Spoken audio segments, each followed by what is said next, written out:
किसी ने बड़े ही कमाल की बात कही है। दौलत मिली किसी को तो वो धनवान बन गया, ताकत मिली किसी को तो वो पहलवान बन गया। मैं खुश नसीब हूँ इस जहाँ में, मुझे भीम जी मिल गए और मैं इंसान बन गया। जी हाँ दोस्तों, मैं राजेंद्र कुमार, विश्व रत्न, भारत रत्न, प्रज्ञा सूत्र, क्रांति सूर्य, भारतीय संविधान के रचयिता, उद्धारकर्ता, महामानव, परम पूज्य बोधिसत्व डॉक्टर बाबा साहेब अम्बेडकर जी को महापरिनिर्वाण दिवस के अवसर पर कोटि कोटि प्रणाम।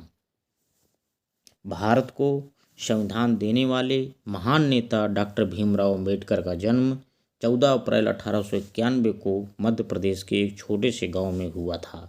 डॉक्टर भीमराव अम्बेडकर जी के पिता का नाम रामजी मालोजी सकपाल और माता जी का भीमाबाई था। अपने माता पिता की 14वीं संतान के रूप में जन्मे डॉक्टर भीमराव अम्बेडकर जन्मजात प्रतिभा संपन्न थे।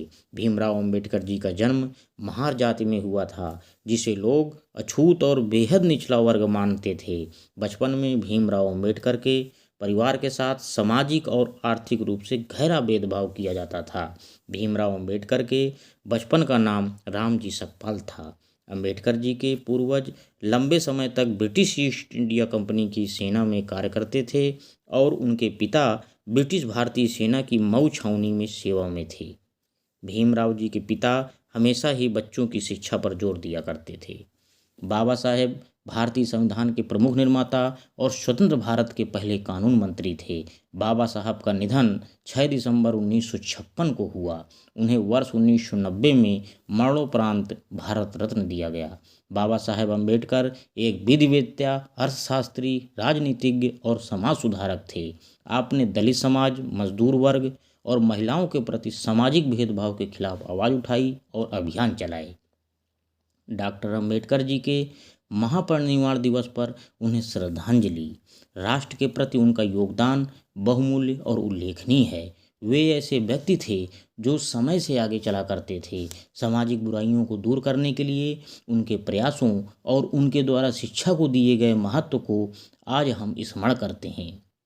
डॉक्टर अम्बेडकर दलितों और शोषितों की आवाज़ बन गए थे।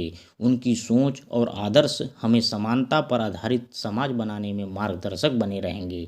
1956 में भारत में एक महान चमत्कार देखने को मिला।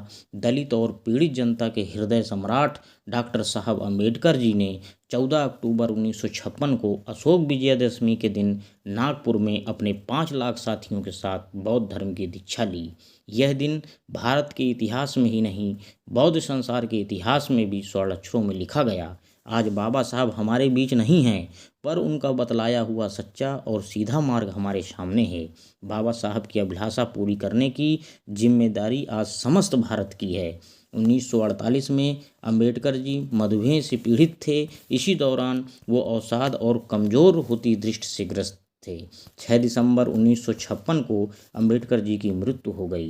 डॉक्टर अंबेडकर जी ने महात्मा फूले की शिक्षा संबंधी सोच को परिवर्तन की राजनीति के केंद्र में रखकर संघर्ष किया और आने वाले लक्षणों को जाति के विनाश का एक ऐसा मूल मंत्र दिया जो सही अर्थों में सामाजिक परिवर्तन का वाहक बन सके। दोस्तों, बाबा साहब ने मरते वक्त कहा था कि समाज में अनपढ़ लोग हैं, ये हमारे समाज की समस्या नहीं है। लेकिन जब समाज के पढ़े लिखे लोग भी गलत बातों का समर्थन करने लगते हैं और गलत को सही दिखाने के लिए बुद्धि का उपयोग करते हैं, यही हमारे समाज की सबसे बड़ी समस्या है। इसी के साथ बाबा जी के चरणों में